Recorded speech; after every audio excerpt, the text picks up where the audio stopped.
three things, and you won't come to sin.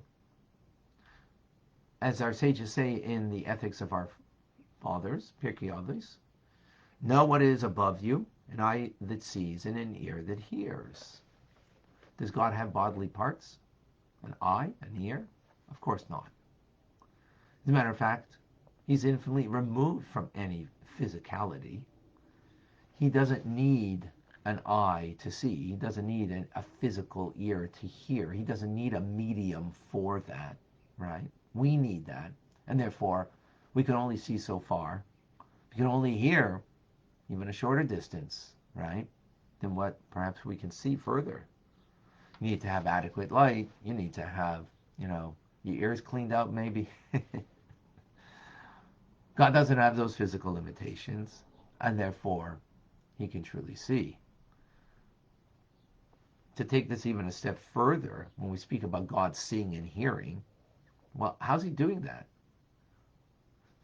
The implication of seeing and hearing is it's something outside of us, right? I see, that there are a bunch of viewers on Facebook, and I see that, Yosef Yitzhak is on, and others are on, learning right now. I see the image of some people on Clubhouse, right? That's outside of me. It's not a part of me. So the truth is, another metaphor to bring this idea out, how God knows what's going on inside of me, in the heart of my hearts, because just like I experience if my toenail becomes scorched by fire, how do I know that? Is it something that's happening outside of me? No, it's of me. I have to see a scorched toenail in order to know that it is scorched and that it's painful, right? A person is aware of it because it's a part of them. The organs are a part of you, and this is you feeling that which is happening to you. And of course, by way of the brain that senses it. So I don't need an eye to see that the scorch on my toenail. Similarly, God, how does he know what's going on inside of me? Because it's a part of, I'm not separate from God. So he knows what's going on because he's knowing himself. Because he is knowing himself. Therefore, there's no creature that's hidden from God. And God really knows what's going on inside of us. As Maimonides says, that God is himself, he is the knower, the known, and the knowledge, all is one. Now, the truth is, this analogy is not such a great analogy. Why?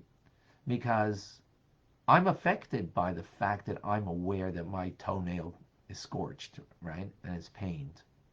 It changes something in me, that awareness, painful awareness, right? But in that respect, there is no similarity to the metaphor.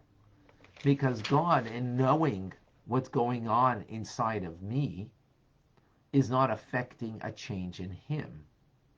He's not affected by world events, by any changes that are going on, not in the global world events, and not in the individual things that happen to a person, right? And this is a basic teachings that believers, the children of believers, that we got from our patriarchs. This idea that before God created the world, only God existed. After he created the world, what exists? Only but God. I mean, we've learned this previously in chapters 20, 21, 22. From our perception, we don't see that. But from God's perception, in fact, we're not separate from him. So therefore, when he's knowing me very intimately because he's knowing himself. So when he's knowing himself.